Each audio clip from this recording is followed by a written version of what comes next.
V-ați întrebat vreodată ce se întâmplă în corpul nostru atunci când colesterolul începe să iasă de sub control și cum reușește organismul să regleze acest proces esențial pentru sănătatea noastră cardiovasculară? Ei bine, astăzi vom explora un subiect crucial, dar adesea trecut cu vederea, și anume cum putem în mod natural să eliminăm excesul de colesterol și să prevenim efectele dăunătoare ale acestuia asupra arterelor noastre.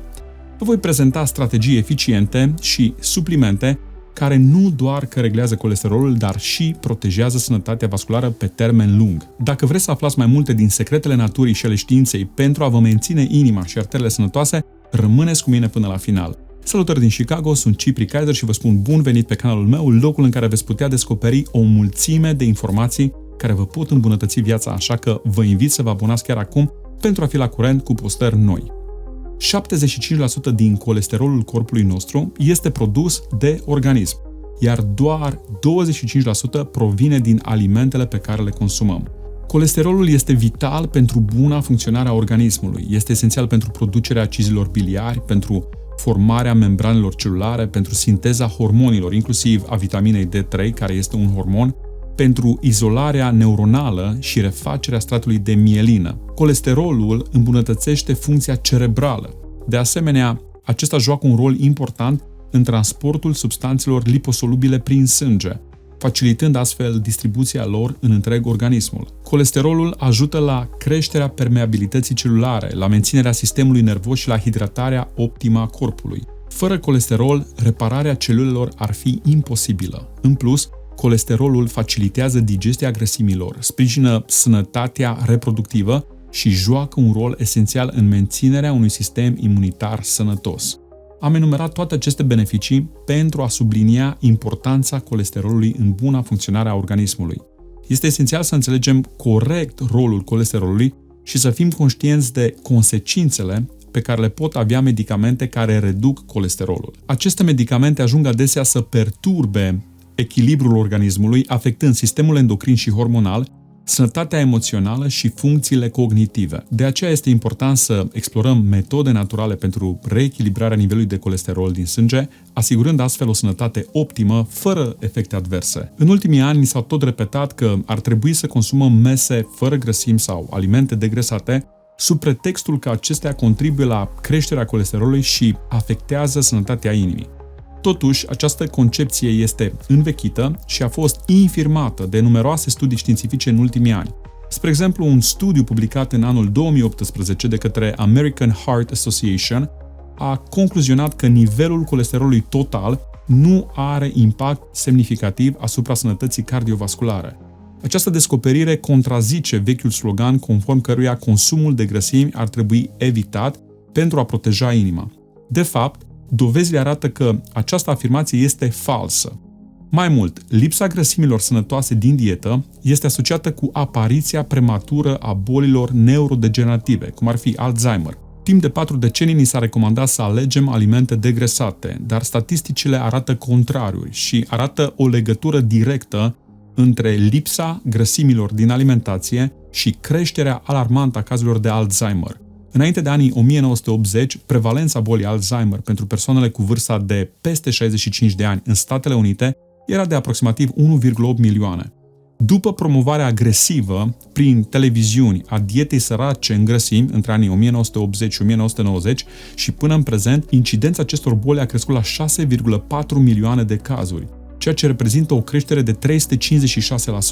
În prezent, dovezile științifice solide afirmă că nu există o legătură directă între consumul de grăsimi și bolile cardiovasculare. Aceste descoperiri subliniază importanța grăsimilor sănătoase în menținerea sănătății generale și demonstrează necesitatea de a reevalua recomandările nutriționale tradiționale. Se cunoaște în prezent că un nivel ridicat de LDL, Low Density Lipoprotein, poate să cauzeze probleme de sănătate, însă realitatea este mult mai nuanțată. În special, colesterolul de tip SDLDL, SDLDL, adică lipoproteine cu densitate mai mică, cu particule mult mai mici, acesta este cel care reprezintă în realitate un factor de risc.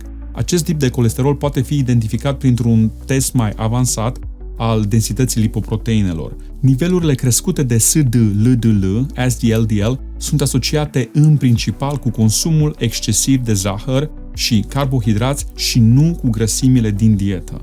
De fapt, persoanele care urmează un regim keto, dieta keto, de care am amintit de atâtea ori, bazat pe alimente bogate în grăsimi sănătoase și sărace în carbohidrați, observă adesea scăderea nivelurilor de SDL-LDL, colesterolul periculos, până la valori normale, chiar dacă grăsimile consumate sunt într-o cantitate mult mai mare atunci când face dieta keto. Pentru a preveni un nivel ridicat al colesterolului și formarea depozitelor de colesterol pe pereții arterelor, adică arteroscleroză, este esențial să înțelegem cauzele acestor depozite. Deși colesterolul este adesea incriminat, el nu aderă pe pereții arterelor decât în condiții specifice, cum ar fi prezența unor leziuni, zgârieturi sau eroziuni ale arterelor. Colesterolul acționează în astfel de cazuri ca un liant ca să sigileze acea zonă sau să repare zonele afectate. Una din cauzele principale ale acestor leziuni este diabetul, care poate afecta circulația și integritatea vaselor de sânge. Principalul inamic al sănătății vasculare în diabet este excesul de glucoză din sânge, determinat de consumul ridicat de zahăr și carbohidrați, cum ar fi pâinea, produsele din făină, orezul, fructele dulci sau cartofii. Statisticile ne arată că în Statele Unite oamenii consumă în medie 17 lingurițe de zahăr adăugate fie în alimentația zilnică, în semi-preparate, sau în sucurile pe care aceștia le consumă, adică de 3 ori mai mult decât cantitatea maximă recomandată. Acest exces nu doar că afectează sănătatea generală, dar complică și managementul colesterolului. De asemenea, media consumului de glucoză pe zi este de aproximativ 300 de grame, adică de 10 ori mai mare decât limita moderată de 30 de grame pe zi. Excesul de glucoză consumat zilnic contribuie la oxidarea lipidelor din artere, ceea ce favorizează formarea arteroamelor și dezvoltarea arterosclerozei. Cea mai eficientă dietă pentru a preveni excesul de glucoză din sânge sau pentru a rebalansa diabetul este dieta keto, menționată în numeroase episoade anterioare. Această dietă se bazează pe un consum minim de carbohidrați și zahăruri, alimente bogate în grăsimi sănătoase, proteine de calitate și fibre.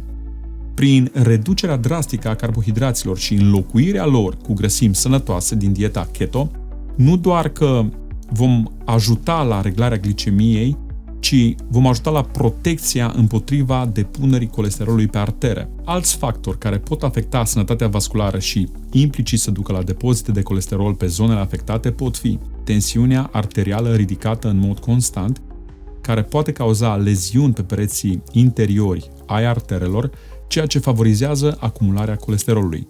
Este important să limităm de asemenea consumul excesiv de sare, care, în general, crește presiunea asupra vaselor de sânge. Toxinele din fumul de țigară poate deteriora pereții arteriali, crescând riscul de ateroame. Acest efect este în mod special pronunțat la fumători. Inflamația generalizată în organism, de asemenea, poate provoca eroziuni arteriale care favorizează depunerile de colesterol. Pentru a reduce inflamația, este esențial să evităm alimentele procesate bogate în carbohidrați rafinați, să eliminăm uleiurile inflamatorii bogate în acizi grași tip omega-6, precum uleiul de porumb, soia, uleiurile vegetale, uleiuri de rapiță, floarea soarelui și mai toate uleiurile comerciale pe care le găsim la prețuri mici pe toate rafturile magazinelor. Însă la uleiul de floarea soarelui există o excepție pe care o să vă amintesc imediat. Ce fel de uleiuri am putea totuși să consumăm pentru a reduce inflamația generală și indirect colesterolul? Ar trebui să optăm pentru uleiuri și grăsimi sănătoase precum uleiul de măsline, untul, untura, untul ghee, ulei de floarea soarelui super oleic, mare atenție, nu orice tip de ulei de floarea soarelui, ci doar strict cel pe care scrie că este cu conținut ridicat de acid oleic, un produs mai rar, dar foarte benefic. Prin adoptarea alimentației sănătoase și evitarea factorilor inflamatorii, nu doar că prevenim colesterolul și diabetul, dar și complicațiile cardiovasculare asociate cu acesta, menținând arterele curate și sănătoase. Organismul are un mecanism natural foarte bine pus la punct pentru a elimina excesul de colesterol, iar principalul organ responsabil pentru acest proces este ficatul. Ficatul produce lichidul biliar din colesterol și apă, pe care le eliberează în vezica biliară. Colesterolul este folosit pentru a crea săruri biliare primare, precum acidul colic și acidul chenodeoxicolic. Aceste săruri biliare ajung în intestin, unde microbiomul intestinal, adică bacteriile din intestin, le transformă în săruri biliare secundare, cum sunt acidul deoxicolic și acidul litocolic. Este important de știut că o parte din aceste săruri biliare sunt apoi recuperate și reabsorbite în sânge, iar acest proces se repetă în mod constant. Astfel, ficatul și microbiomul intestinal colaborează pentru a regla nivelul colesterolului din organism. Studiile au arătat că bacteriile intestinale joacă un rol esențial în acest proces, iar suplimentarea cu probiotice sau consumul de alimente bogate în probiotice, cum ar fi varză murată, kimchi, iaurt sau chefir, pot ajuta la reducerea colesterolului. În acest fel, susținerea unui microbiom intestinal sănătos poate fi un aliat important în menținerea unui echilibru sănătos al colesterolului și în eliminarea acestuia din organism. Lichidul biliar joacă un rol crucial în reglarea colesterolului, iar un ficat sănătos și o vezică biliară sănătoasă sunt esențiale pentru menținerea unui nivel normal al colesterolului. Persoanele care au avut vezica biliară eliminată chirurgical pot întâmpina probleme în gestionarea colesterolului, adesea având un nivel crescut al colesterolului VLDL, care este colesterolul din lipoproteinele cu densitate foarte mică și care conține o cantitate mare de trigliceride. În aceste cazuri, suplimentarea cu probiotice și prebiotice poate fi de mare ajutor, iar un alt supliment care poate sprijini persoanele fără vezică biliară sau cele cu secreție redusă de lichid biliar este TUDCA, TUDCA, adică acid tauro-urso-deoxicolic. Acesta este un tip de sare biliară naturală produsă din acid ursodeoxicolic și taurină, care ajută la procesul de digestie și reglarea colesterolului. În ceea ce privește suplimentele care ajută la un bun management al colesterolului, există mai multe opțiuni și am amintit deja suplimentarea cu probiotice, care este cunoscută pentru a avea un impact pozitiv asupra sănătății intestinale și, indirect, asupra colesterolului. De asemenea, vitamina E are un rol important în protejarea endoteliului arterelor, ceea ce ajută la prevenirea acumulării de colesterol pe pereții arteriali. Un alt supliment eficient este niacina sau vitamina B3, care contribuie la sănătatea generală a organismului și la conversia colesterolului în lichid biliar. Este important de menționat că nu orice formă de vitamina B3 are acest efect. Doar niacina, acidul nicotinic, acesta este cel care ajută la reducerea colesterolului. Atunci când luați niacină, este posibil să resimțiți o reacție cunoscută sub numele de niacin flush. O înroșire a pielii feței, o senzație de căldură, mai ales pe gât, pe brațe, care durează câteva minute și dispare relativ rapid dacă beți apă. Acesta nu este un efect dăunător, ci o reacție normală care apare atunci când niacina interacționează cu melanina din piele, iar intensitatea acestor reacții scade pe măsură ce organismul își reface balanța de vitamina B3. Atunci când vă cumpărați vitamina B3, va trebui să citiți neapărat pe spatele cutiei să vedeți ce formă de vitamina B3 conține. Dacă veți folosi vitamina B3 făcută din niacinamidă sau nicotinamidă, această formă nu vă va ajuta la reducerea colesterolului. Alte suplimente care ajută la reducerea colesterolului sunt uleiul de pește, care conține acizi grași de tip omega-3 și care ajută la reducerea trigliceridelor și la îmbunătățirea sănătății generale. Orezul roșu fermentat, care conține monocolin K, acesta fiind un compus identic din punct de vedere chimic cu ingredientul activ din medicamentul lovostatină. Consumul de psyllium husk, usturoi, ceaiul verde, extractul de ceai verde, berberină, semințele de in care conțin fibre benefice bioflorei intestinale și uleiul de in presat la rece, care conține acizi grași de tip omega-3, mai exact ALA, uleiul de tip ALA. Taurina, de asemenea, este un aminoacid găsit în special în peștele de mare, cum ar fi codul sau somonul, ajută la reducerea colesterolului și în cele din urmă, dar nu cel mai puțin important, aș menționa fibrele solubile provenite din surse precum tărâțele, fasolia, ovăzul și soia, care pot reduce colesterolul LDL și trigliceridele. Acesta este un moment excelent pentru a da un like la acest video și pentru a vă abona la canalul meu în cazul în care nu sunteți încă abonați. Cu acestea fiind spuse, dragilor, vă mulțumesc mult pentru atenție și pentru tot timpul acordat. Dumnezeu să vă binecuvinteze, să vă țină sănătoși. Până data viitoare, vă salut cu respect, vă urez toate cele bune, sănătate maximă, pe curând!